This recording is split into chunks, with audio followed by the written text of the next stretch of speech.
अस्सलाम वालेकुम। Programme views maker के साथ मैं हूं नबीला अजीज। नाज़रीन, इत्तेहादी हुकूमत को भी मुश्किल पेश आन पड़ी। ऑपोजिशन के बाद हुकूमत से भी इख्तलाफात की खबरें आने लगी।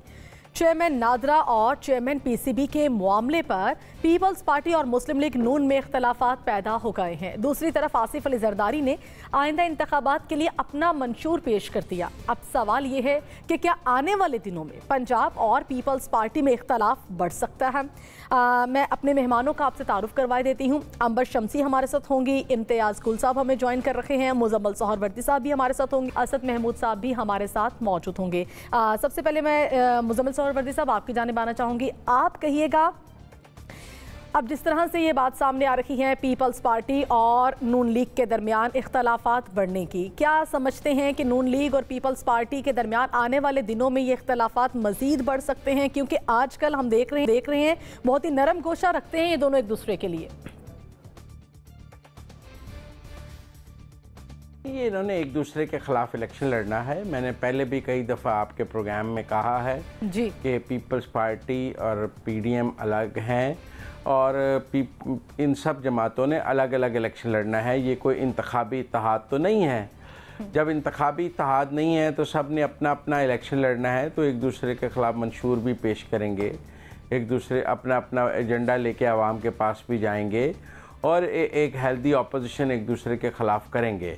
लेकिन चूँकि हम पिछले कुछ सालों में इस बात के आदी हो गए हैं कि जब तक गाली ना निकाली जाए तो ऑपोजिशन हो नहीं सकती, जब तक बुरा भला ना कहा जाए तब तक ऑपोजिशन तो हो ही नहीं सकती। वो तो फिर फ्रेंडली ऑपोजिशन है अगर आपने एक दूसरे को गालियाँ नहीं निकाली हैं।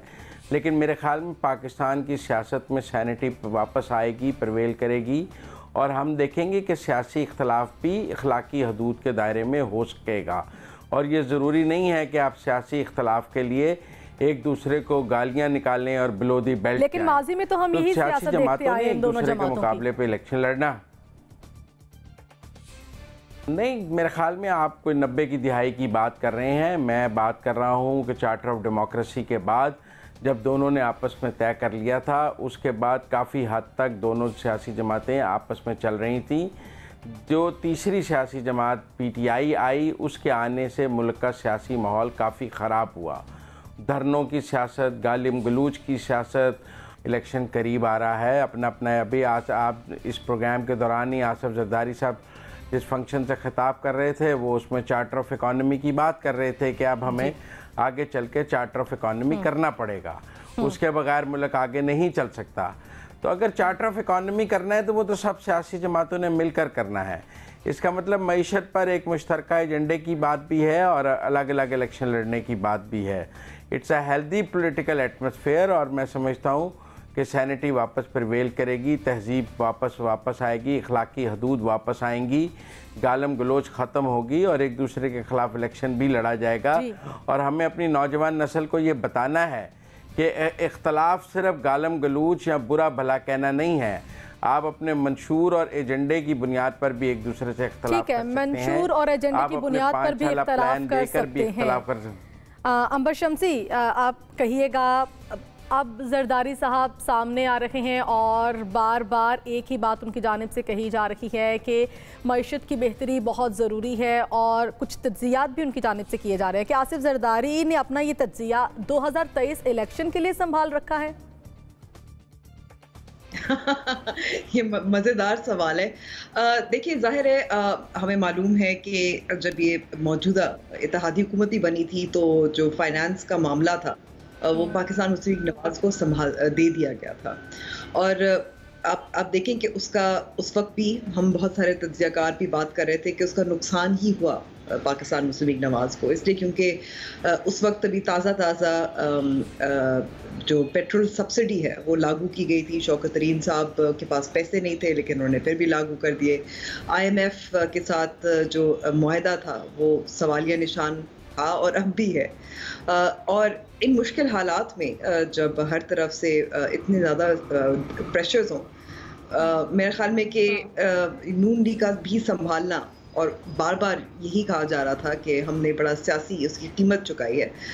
मेरे ख्याल में कि वो ज़ाहिर है वो अब उनको भी डर है, खौफ है, जब ये लेकर जाएंगे अपना मंशूर, और पाकिस्तान मुस्लिम नवाज का मंशूर क्या होता है कि मईशत को बेहतर करेंगे, कि हम डेवलपमेंट करते हैं, हम चीज़ों को संभालते हैं, वो खुद भी डर रहे हैं अपने हलकों में जाकर, क्योंकि उनको पता है कि ये महंगाई ने जिस तरीके से लोगों को मारा है, ये इसकी जिम्मेदारी हम पे आएगी।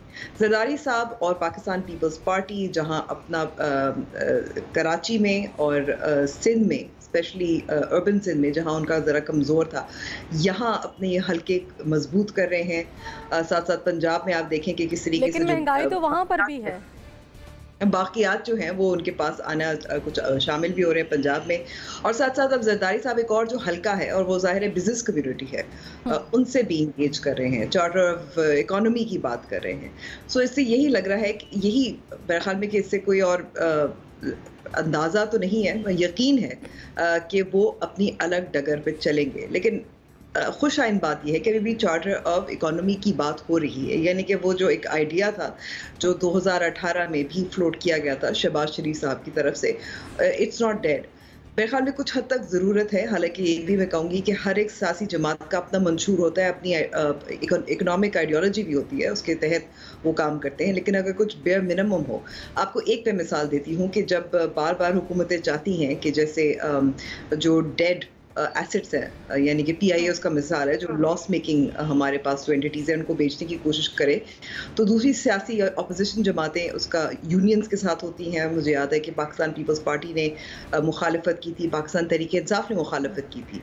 अगर इन मिनिमम चीज़ों पे एग्री कर सके, लेकिन ज़ाहिर उनका अपना अपना एक आइडिया होता है कि मैशत को कहाँ लेकर जाएंगे, तो मेरे ख्याल में कि इसमें कोई हर्ज नहीं है।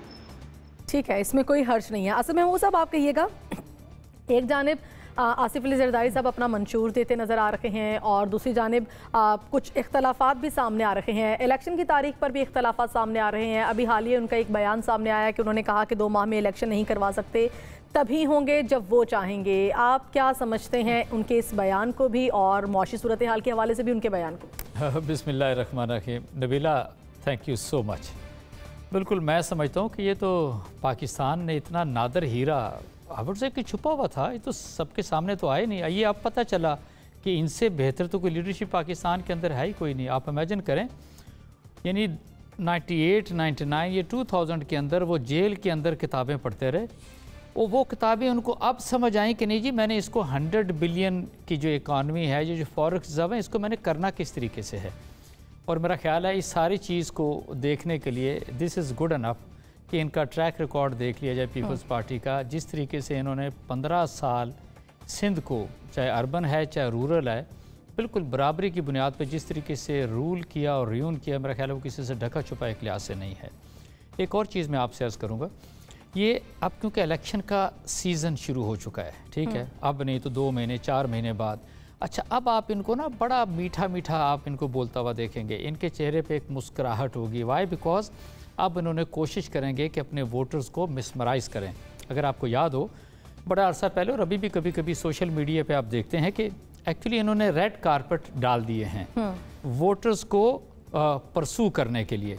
वो वोटर आएगा, उसने वोट कास्ट करना है, और उसके बाद आगे खाई आ गई, उसको ये जंप, उसको धक्का दे देंगे, उसको किक मार के गिरा देंगे। This is actually what is the politics in Pakistan में। आपसे ये बताऊं, इसमें भी कोई शक नहीं कि पीपल्स पार्टी ने एक्चुअली देखा जाए तो अपनी सियासत से बहुत सीखा। अगर पाकिस्तान में बिल्कुल मैं एग्री करता हूँ मुजम्मल सोहरावर्दी साहब से कि हमें इस कल्चर से बहुत दूर होने की ज़रूरत है। वाई? ये इन्होंने हमारी सोसाइटी के रवैये ख़राब किए, हमारे यंगस्टर्स का जो है ना ओवरऑल एटीट्यूड ख़राब कर दिया, उनकी ज़ुबान ख़राब कर दी। किसने? इन सारे पॉलिटिशियंस ने, एक दूसरे को खींच खींच के एक लिहाज से अगर देखा जाए तो।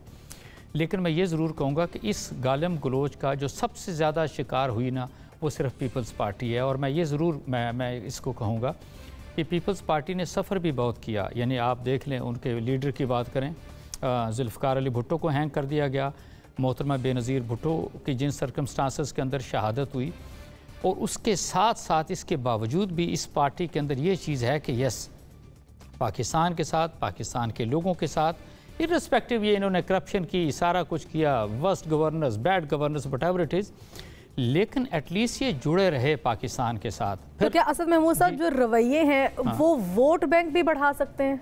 देखिए, एक मैं आपसे अर्ज़ करूं, इस वक्त तो सिचुएशन ऐसा सच इस तरह की नहीं है कि आप ये कह सकें कि जी नहीं पता नहीं आप किसको वोट जाएगा। देखें, नून को तो डैमेज होगा और बड़ा सीरियस डैमेज हुआ, और पीपल्स पार्टी ने ना बड़ा क्लेवरली प्ले किया। उन्होंने सिर्फ वही वजारतें ली जो कि किसी तरीके से लोगों को एक लिहाज से इफेक्ट नहीं करती, वो किसी के लिए आंसरेबल नहीं ठहरते, और ये चीज़ यहाँ पे एक्चुअली फाउल प्ले किया खुद नून ने अपने आप के साथ। और ये देख लें कि आज 15 महीने के अंदर जो है इनकी सिचुएशन क्या है।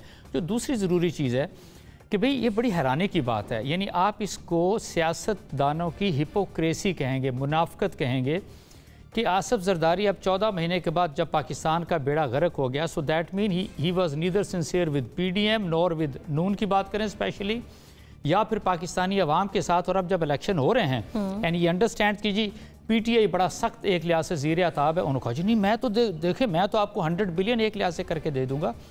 People are actually not going to believe, क्योंकि होता यह है कि जो आपका पास्ट एक्सपीरियंस होता है, जो आपका बैगेज होता है, वो ज़रूर आपके सामने आता है। और अनफॉर्चुनेटली ये तो इसमें कोई शक नहीं है कि 2008 से लेके 13 का जो दौर था पीपल्स पार्टी का, जो 34 अरब कर्ज़ों को उठा के ये 61 बिलियन पे लेके चले गए थे, और जिस तरह की करप्शन और सारे के सारा वो दौर देखा, उससे हट के भी मैं आपसे कहूँ समथिंग वेरी सीरियस।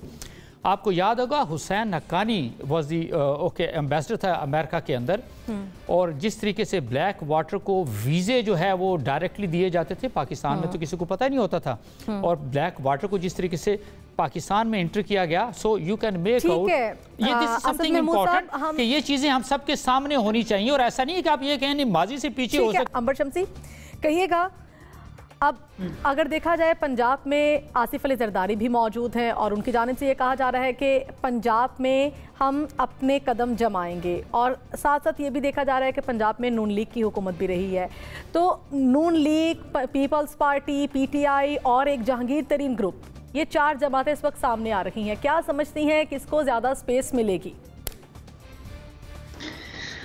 देखिए, जहांगीर तरीन साहब अभी आज कुछ खबर भी आई थी, मुराद रास, और उनका जो पाकिस्तान तहरीक इंसाफ जो डेमोक्रेट्स ग्रुप है उनके साथ मिल रहा है, उनके पास जाहिर है मिल गया है, बिल्कुल एग्जैक्टली। तो वो एक ग्रुप उनके पास भी जा रहा है। पाकिस्तान पीपल्स पार्टी, देखिए ये जो 2 ग्रुप्स हैं जो पाकिस्तान मुस्लिम नवाज के खिलाफ हैं, ये वही ग्रुप्स हैं जो उनको जो हम कह सकते हैं PTI के साथ भी इसलिए थे क्योंकि उनको नफरत है पाकिस्तान मुस्लिम नवाज से। तो ये उस वोट बैंक को जो एक पाकिस्तान तहरीक इंसाफ बना चुकी है, और जो से पहले जिसके पास पीपल्स पार्टी जिसके पास था, वो उसको कैश इन कर रही है। अब इसमें देखने वाली बात ये नहीं है कि सिर्फ किसके पास ज़्यादा उम्मीदवार होंगे, देखने वाली ये बात होगी कि क्या नवाज शरीफ वापस आएंगे, मरियम नवाज साहिबा जो अब कोऑर्डिनेट भी कर रही हैं, वो कितनी मुअस्सर होंगी, क्योंकि इस वक्त अगर जिस चीज़ की ज़रूरत है नून लीग को, वो ये है कि लोगों को वो याद दिलाएं कि इनकी कभी अच्छी परफॉर्मेंस, उनके बकौल अच्छी परफॉर्मेंस भी होती थी। ठीक है, अच्छी परफॉर्मेंस भी होती है। अंबर शम्सी, मुजम्मिल सौरवर्दी साहब, मैं आपकी जानिब आऊँगी। आप कहिएगा, अब पीपल्स पार्टी और नून लीग तो पंजाब में आमने सामने हैं ही हैं, लेकिन यहाँ पर अब जहांगीर तरीन ग्रुप भी आ गया और PTI भी है। क्या समझते हैं कितनी मुश्किलात का सामना करना पड़ेगा? देखिए, जहांगीर तरीन ग्रुप की तब तक कोई चांस नहीं है जब तक इमरान खान डिस्क्वालीफाई होकर पॉलिटिकली एलिमिनेट ना हो। अगर इमरान खान गेम में मौजूद हैं तो ये जहांगीर तरीन का पास वोट बैंक कौन सा होगा? उनके पास नून लीग का वोट बैंक नहीं होगा, पीपल्स पार्टी का नहीं होगा, PTI का नहीं होगा, तो उनका अपना क्या वोट बैंक है? चंद विनिंग हॉर्सेज हैं जो अपने हलकों से इलेक्शन आज़ाद भी जीत सकते हैं, उन्हें तरीन ग्रुप की ज़रूरत नहीं है। लेकिन वो कितने हैं? 8, 10, 15। लेकिन जितनी बड़ी बारात उन्होंने इकट्ठी की है, उस सब के लिए तो उन्हें एक वोट बैंक चाहिए सबको पार्लियामेंट में लाने के लिए। विनिंग हॉर्सेस को तरीन साहब की ज़रूरत नहीं है, और तरीन साहब को विनिंग हॉर्सेस की ज़रूरत नहीं है, वो तो अपने हलकों से आज़ाद भी जीत सकते हैं। लेकिन ये एक यूनिक इलेक्शन होगा अगला। इसमें आप देखें ना जी, 10 साल PTI ने KP में हुकूमत की है, यूनिक इलेक्शन होगा, आने वाला इलेक्शन यूनिक होगा। मुजम्मिल सौरवर्दी साहब ये कह रहे हैं। असल में मुसाब, आप कहिएगा, आप इस पर क्या कहेंगे? क्योंकि नून लीग की जानिब से तो कह दिया गया कि हम किसी को अपनी पार्टी में शामिल नहीं करेंगे, और पीपल्स पार्टी में लोग शामिल होते जा रहे हैं। पीपल्स पार्टी के लिए कितना फ़ायदेमंद साबित होगा? लेकिन एक और चीज़ भी ध्यान में रखें, चार्टर ऑफ डेमोक्रेसी को याद रखिए। 2008 से लेकर 13 तक इट वॉज पीपल्स पार्टी, 13 से 18 तक नून लीग, बीच में ओके एंटर हो गई पीटीआई। अब जो ओके नंबर भी बनता है वो तो पीपल्स पार्टी का, और आप ये देख लें कि जोक दर जोक जितने भी लोग टूट रहे फ़र्ज़ करें वो पीपल्स पार्टी में जा रहे हैं। बट जनरली से मेरा ख्याल है जो इस वक्त लोगों का या वोटर्स का जो एक अवेयरनेस लेवल है ना, that is very high I would say. और मुझे नहीं लगता कि जितने भी इलेक्टेबल्स हैं ये टूट के ये लोग जा रहे हैं तो लोग इनको एक लिहाज से एंटरटेन करेंगे, इनको वोट देंगे। वाई? बिकॉज जनरली लोग इनको नापसंद करते हैं, इस ट्रेंड को नापसंद करते हैं, और बिल्कुल ऐसा नहीं होना चाहिए। But let's see why, because जी बिल्कुल ऐसा नहीं होना चाहिए। असद महमूद साहब, वक्त देने के लिए आपका भी। इसके साथ ही हमारे प्रोग्राम का वक्त अपने इख्तिताम को पहुंचा। अला निगहबान।